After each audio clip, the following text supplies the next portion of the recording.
When I heard about fateful encounters, I used to think it was something like love at first sight. But in reality, it's not that romantic. In fact, there are cases where you might have a fateful encounter without even realizing it.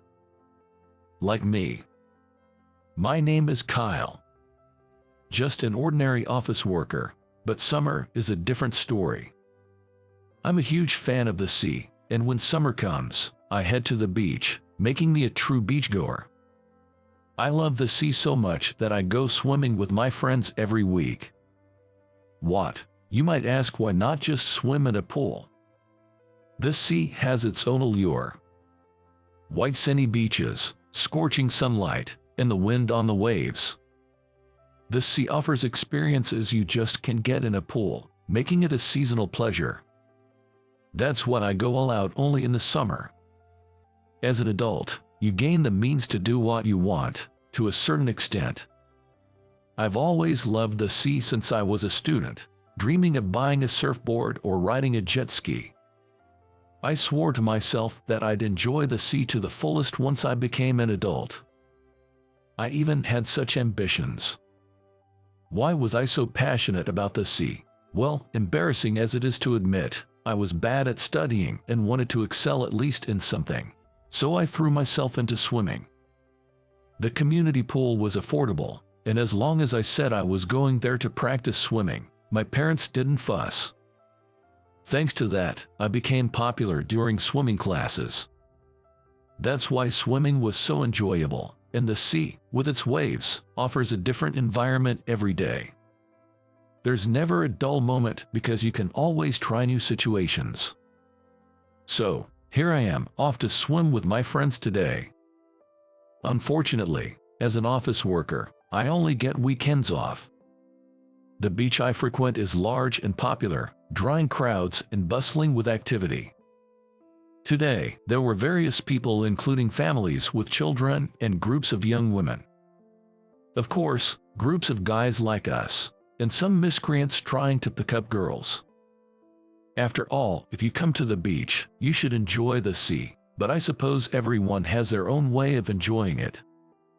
It would be odd to fuss over it. Sure, I've thought about bringing a girlfriend to the beach someday. But sadly, I don't have a girlfriend, and none of my past girlfriends have accompanied me to the beach. They had various reasons, like not wanting to get tanned or not owning a swimsuit. So, my ideal partner would be someone who enjoys the beach with me, but I haven't had much luck finding such a person.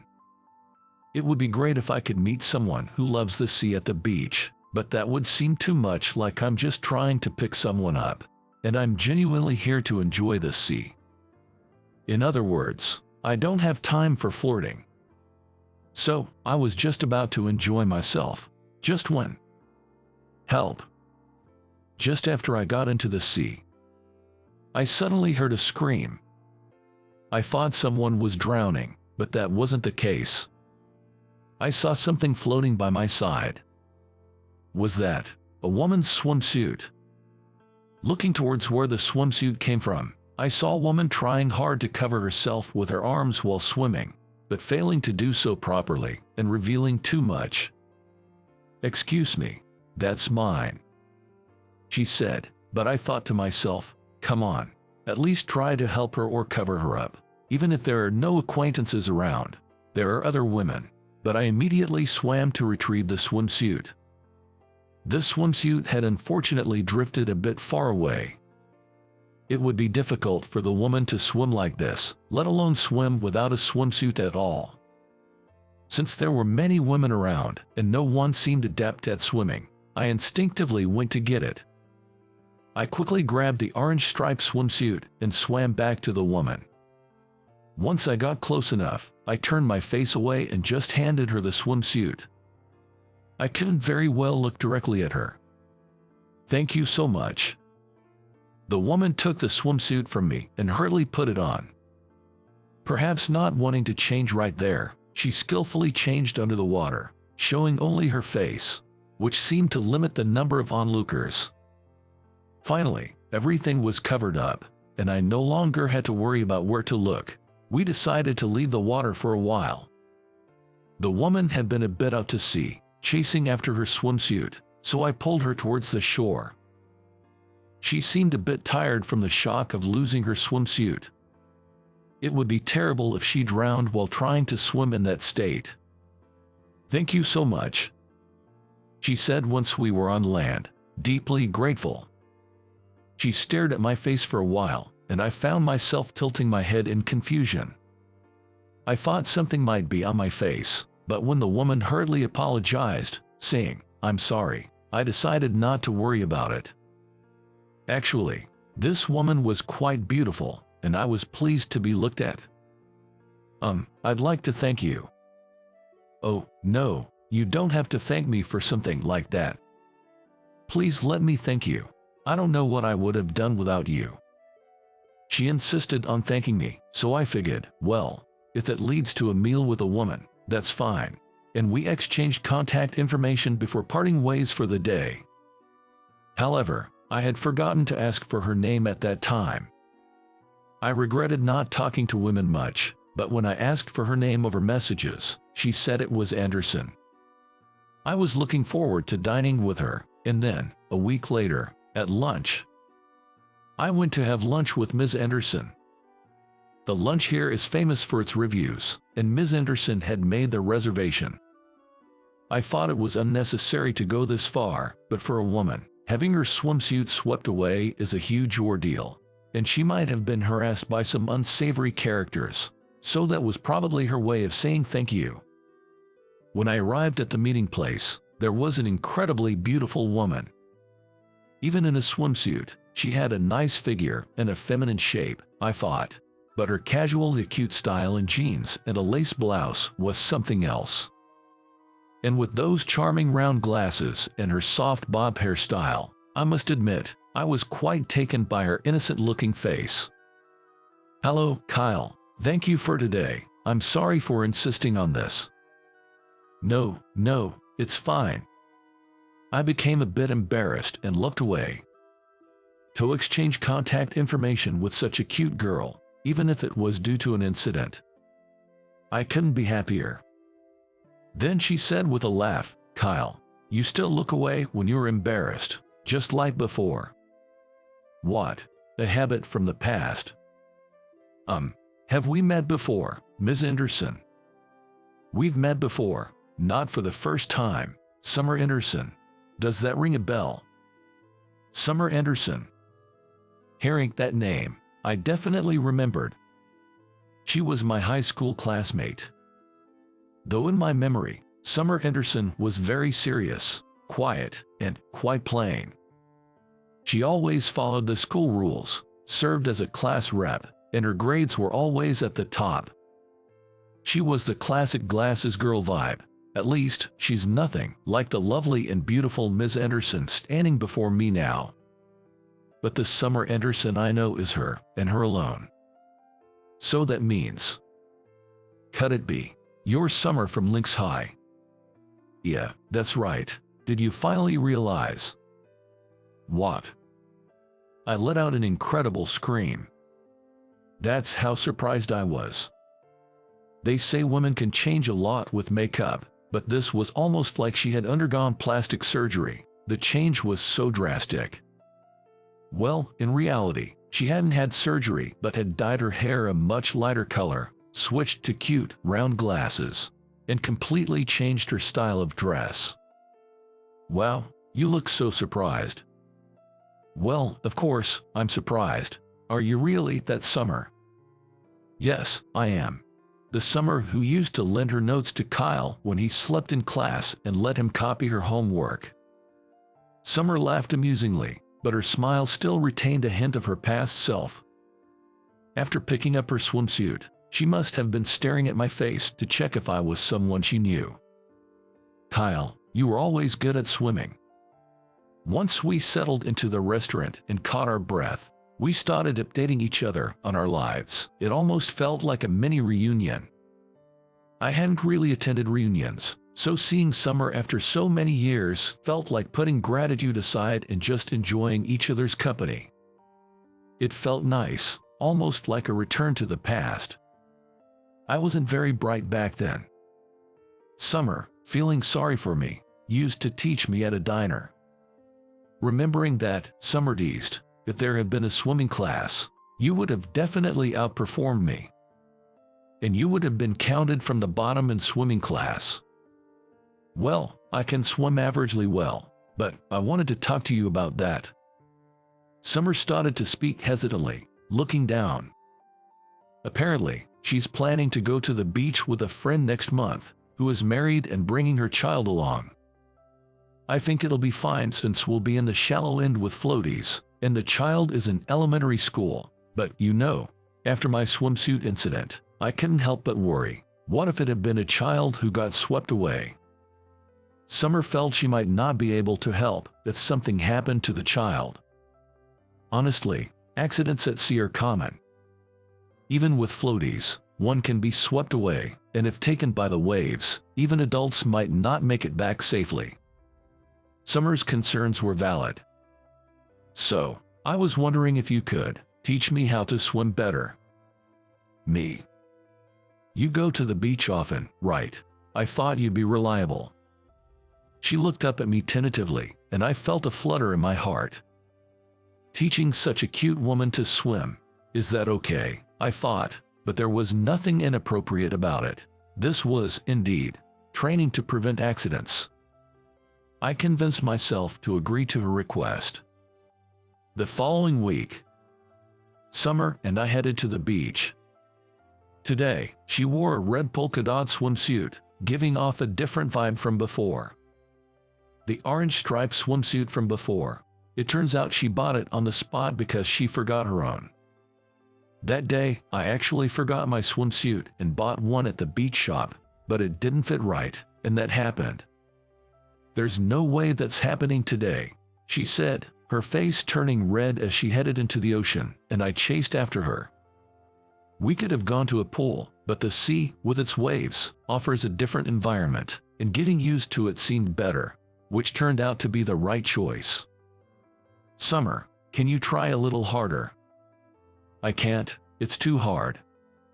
Indeed, Summer could swim to some extent, but it was all self-taught, and her flutter kick was particularly slow. I asked if she could speed up her kick, but she was already struggling. For now, if you can manage the crawl, you'll be able to swim farther, and it's good to learn the breaststroke in the sea since it's less tiring. Shall we keep practicing? Please, I'd appreciate it. I took Summer's hand and kept her practicing the flutter kick and observed her swimming form. It felt like a swimming class for adults, earnestly practicing swimming, which was kind of amusing. Of course, we practiced in shallow water, and if the waves got even slightly higher, we'd return to shore. Safety first was our motto during practice, and as a result, she was able to master breathing while doing the crawl by the end of the day. However, swimming isn't something you can improve at overnight. Can we do this again next week?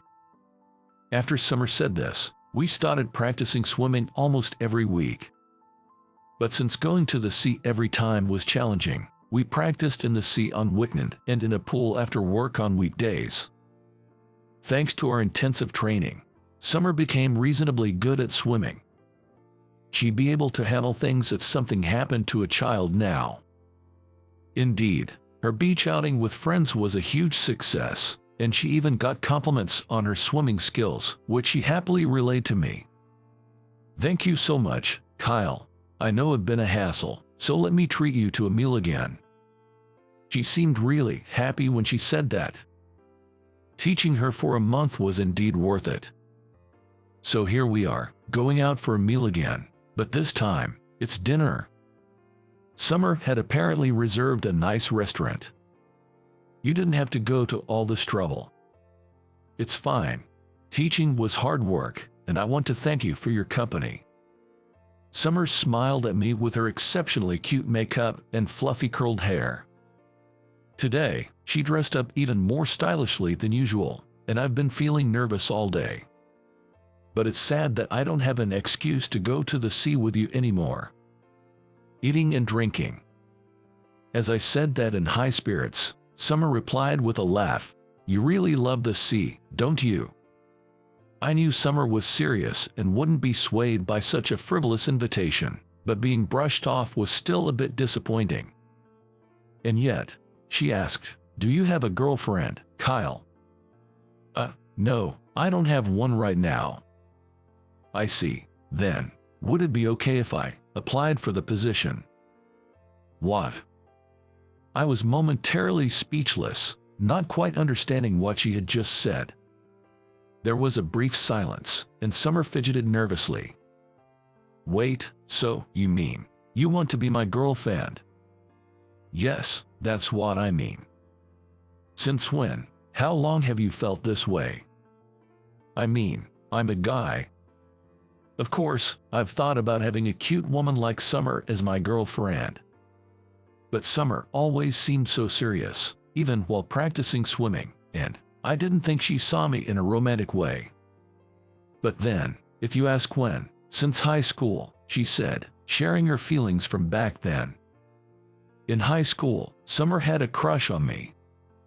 I was the life of the class and always the center of attention. Though my grades were poor and I often slept for classes, I gave my all to swimming. It seems she admired me for that. Back then, I was plain and lacked confidence in myself. You always had people around you. I was envious, but you seemed to shine so brightly." Her willingness to teach me and share her notes was her way of seeking any connection with me. But Summer struggled to express her feelings, and I never noticed her affection. Lacking the courage to confess, Summer graduated without ever revealing her feelings. I regretted not confessing. I thought I would change my image in college and exchange contacts with you at a reunion, but you never attended, so we never met. Sorry about that." I could only respond with a wry smile to Summer's words. She might have seen me as popular, but in reality, many of my high school friendships were superficial, and I didn't have many close friends. In fact, I found more in common with people I met in college, which is what I never felt compelled to attend high school reunions. "I never thought I'd see you again, especially not at the beach. It felt like fate, so I kind of forced our connection to continue." She kept insisting on expressing her gratitude as a way to exchange contact information with me. I did think she could have just asked normally, but she said she didn't want it to seem like a pickup line. Well, I can understand her feelings. "I've always liked you, Kyle, so please, let me be your girlfriend." Summer, her face flushed red, confessed to me. She was so adorable that there was no way I could refuse.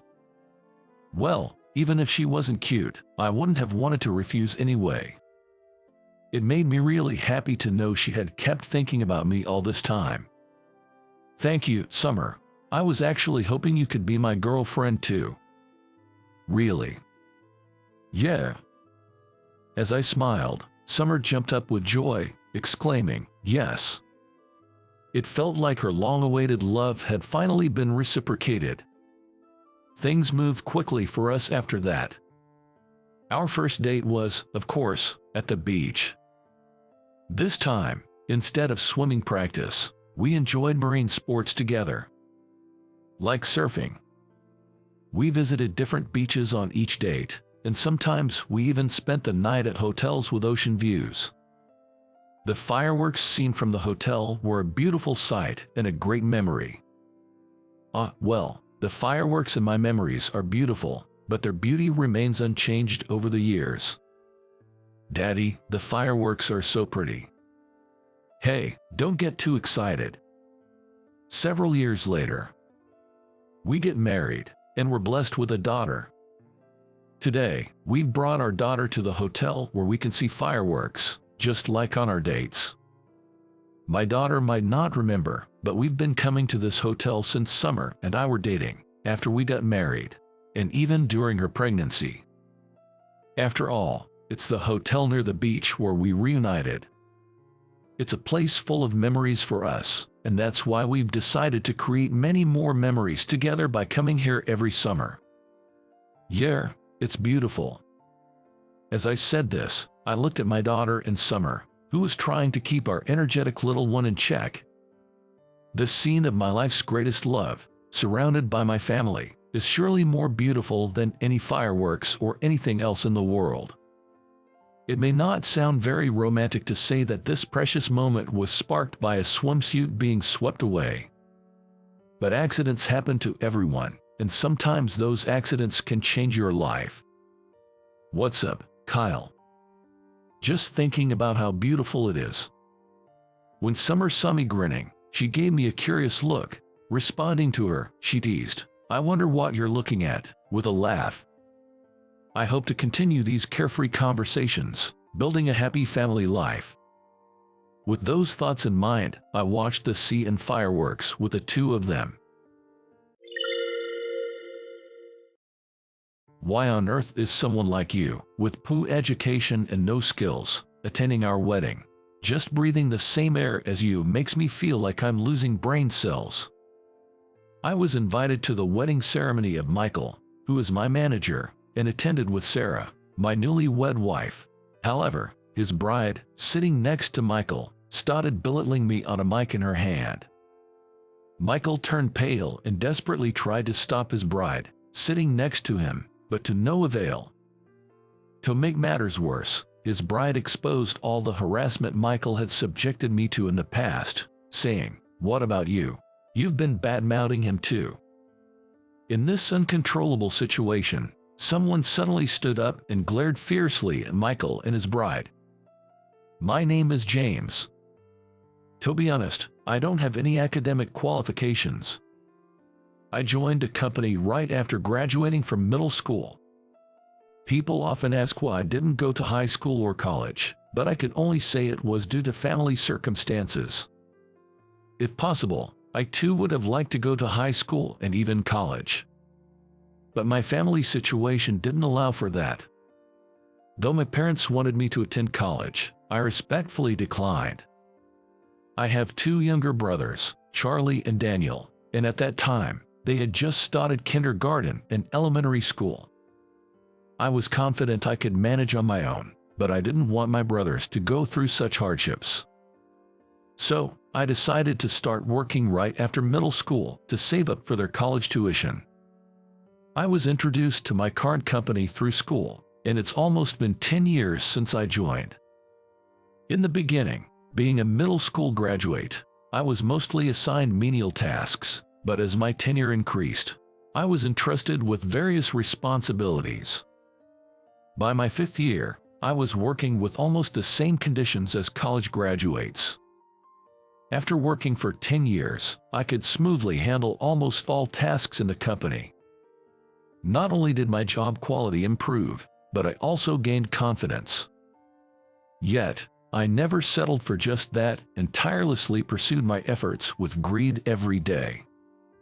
Having been looked down upon for only completing middle school, I never wanted to go through that experience again, nor did I wish to put myself in such an environment.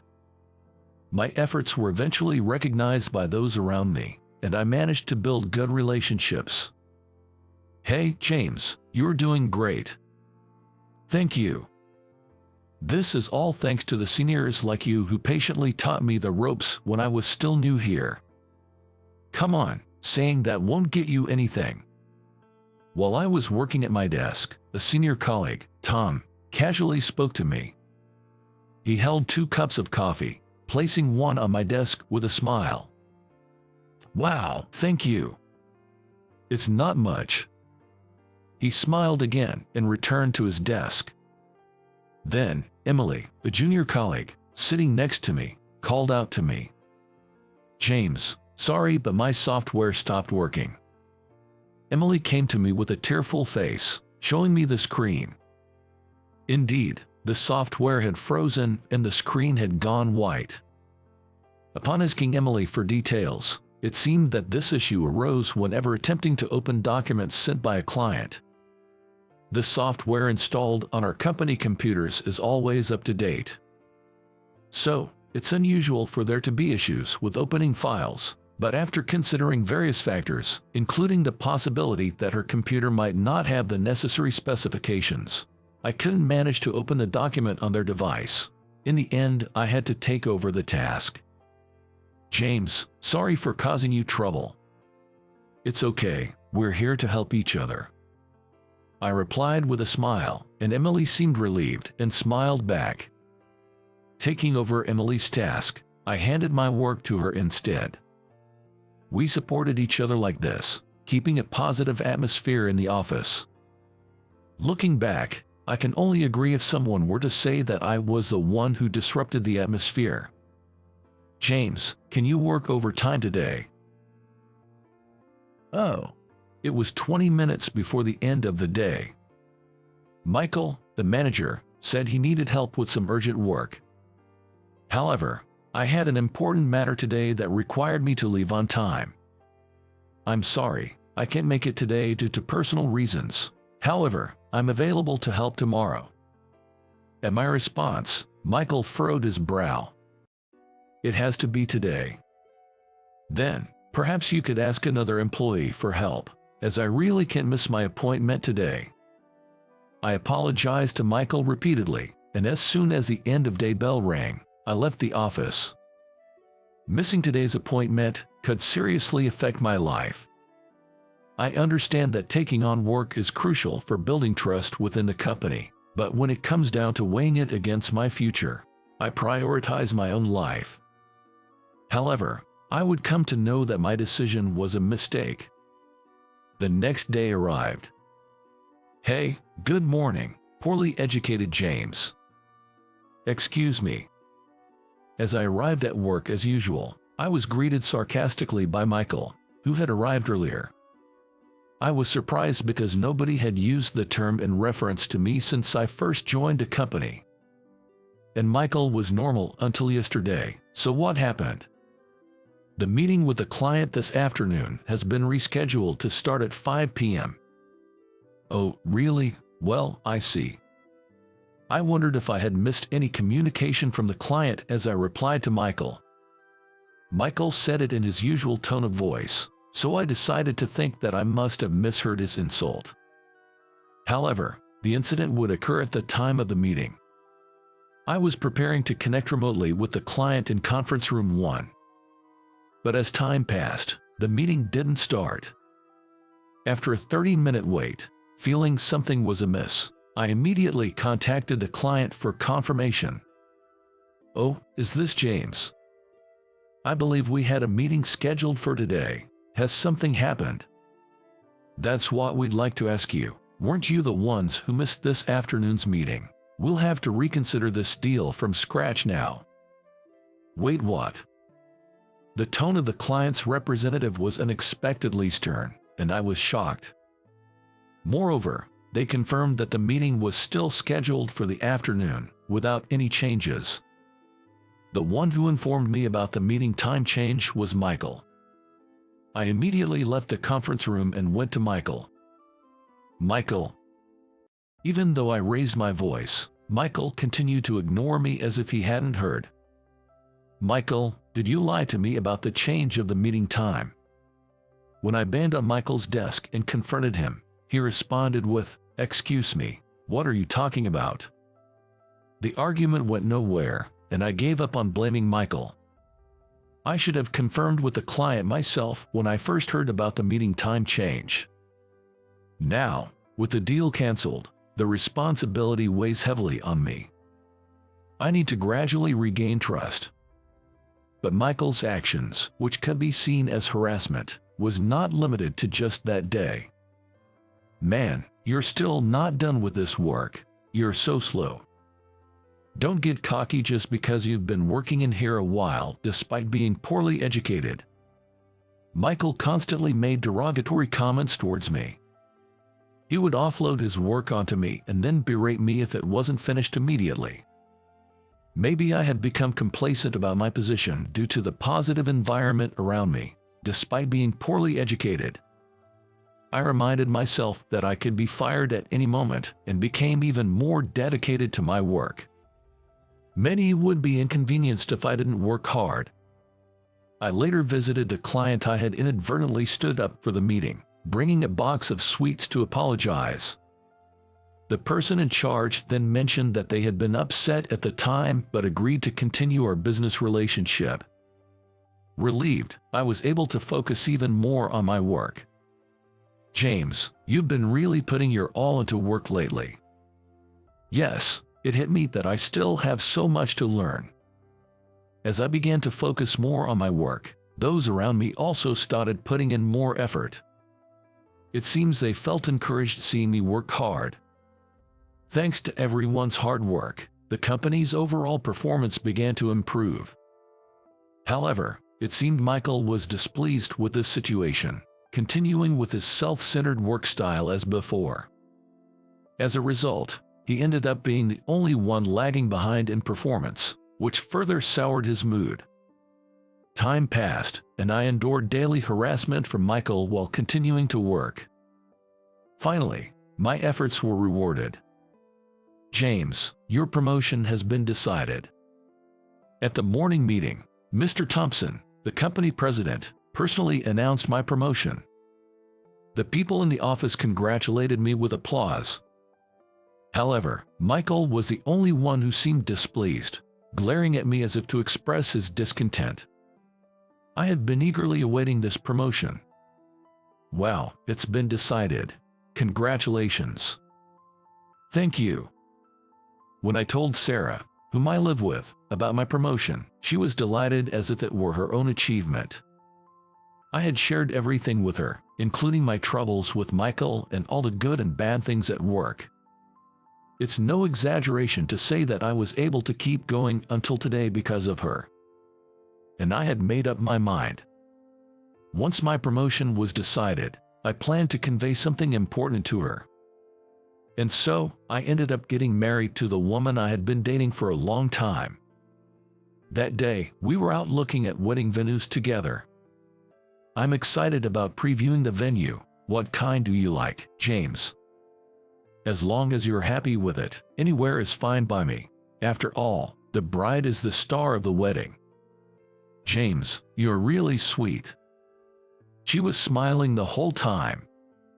Today, not only were we viewing venues, but she was also scheduled to try on dresses, making it an entirely enjoyable experience for her. In the dressing room filled with various gowns, she felt like a princess and was very excited. I decided to wait outside on a sofa, telling her to take her time without worrying about the clock. As I took a seat on the sofa with a small sigh, I heard a familiar voice calling out to me. "Is that you, James?" "Oh, Michael." Judging by Michael's neat attire, it seemed he was also here to scout a wedding venue. A woman, presumably Michael's girlfriend, stood beside him. When our eyes met, I gave a light greeting, but she quickly looked away. "What are you doing here?" "I came with my girlfriend. She's in the fitting room right now." "Even a loser like you can get married, huh?" "Education has nothing to do with marriage, right?" Michael would insult me regardless of the place. I didn't want to argue in public, so I didn't respond strongly, but Michael's girlfriend, having heard our exchange, suddenly burst into laughter. "Well, so, you're the infamous guy with poor education, the incompetent one I've heard so much about from him. Always dragging Michael down, aren't you? I hear it all the time, how you're making everyone's workload heavier because of your mistakes." "Yeah, that's him." Taking advantage of his girlfriend joining in, Michael ramped up his insults. Moreover, what Michael was telling her was completely false, which made me even feel a bit sorry for her. Hearing nothing but complaints about me from Michael must be stressful for her. As I was thinking of this, Michael's girlfriend was called away by the staff for her dress fitting, and she left. At the same moment, Sarah returned. "James, sorry to keep you waiting." "Oh, someone you know?" "Yeah, from work." As I was about to introduce Sarah to Michael, he caught a glimpse of her and his eyes widened in shock. "Michael, is this your girlfriend?" Upon seeing Sarah, Michael's complexion visibly worsened. This incident led to a sudden halt in his harassment towards me. Although my colleagues and I found it odd, we were just relieved that work could proceed smoothly without any disturbances. However, Michael's behavior became strange afterward. Not only did the harassment stop, but he also started going out of his way to bring me coffee and even offered help whenever I seemed stuck with my work. Despite my refusals, insisting that it wasn't appropriate for a manager to do a subordinate's work, Michael began taking tasks from me to do himself. With the extra time on my hands, I was able to deliver higher quality work than before. This also led to an overall increase in work efficiency within the company, which was a win-win situation for me. Soon after, Sarah and I held our wedding ceremony. We invited colleagues from the company, including Michael. At her parents' request, we planned a grand wedding ceremony. With more guests than we could possibly greet, both she and I experienced a wedding filled with immense joy. Half a year after our wedding, Michael was planning his own and sent out invitations to the company employees. I asked if my wife could also attend, and Michael, sweating profusely, eagerly agreed. I wonder why Michael starts to panic whenever I mention Sarah. While Sarah and I were chatting in the corridor before the reception started, the bride walked past us, right by our side. To be more precise, she was going to walk past us. Upon seeing me, the bride stopped and turned to face us. "Are you the one from back then?" Despite being in her wedding dress, the bride approached us and scrutinized both me and my wife's faces. "Uh-oh, you're already married, right? Too bad you can turn back now." "What? Do you know your husband is poorly educated and incompetent at work?" "Well, that look on your face says you didn't know. Sorry for you. Could you please stop?" Seeing my wife uncomfortable, I intervened, but the bride just sneered and said, "Oh, sorry," before heading to the dressing room. What was that all about? "Sorry for making you feel uncomfortable." "No problem, but James, are you all right?" "Me? Why?" "You looked a bit upset." "I'm fine." I had shared everything with Sarah. In fact, she knew everything about me before we even started dating, including my educational background and job situation. Therefore, the bride's revelations had no effect on our bond. As the reception began, all guests gathered in the venue. Michael and the bride made their grand entrance to applause. However, the bride looked down at me with a triumphant smirk as soon as our eyes met. I tried to ignore it, but throughout the various entertainments, the bride kept watching me closely. When it was time for the bride and groom's speech, the bride eagerly grabbed the mic, pointed at me, and addressed the guests.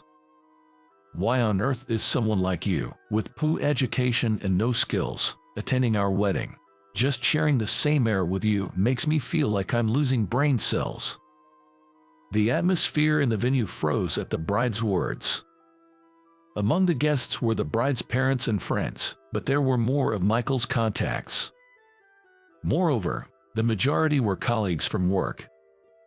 It was highly inappropriate for the wife of a manager to make such statements in front of professional acquaintances. Michael looked horrified and tried desperately to stop her, but the bride continued her tirade unabated.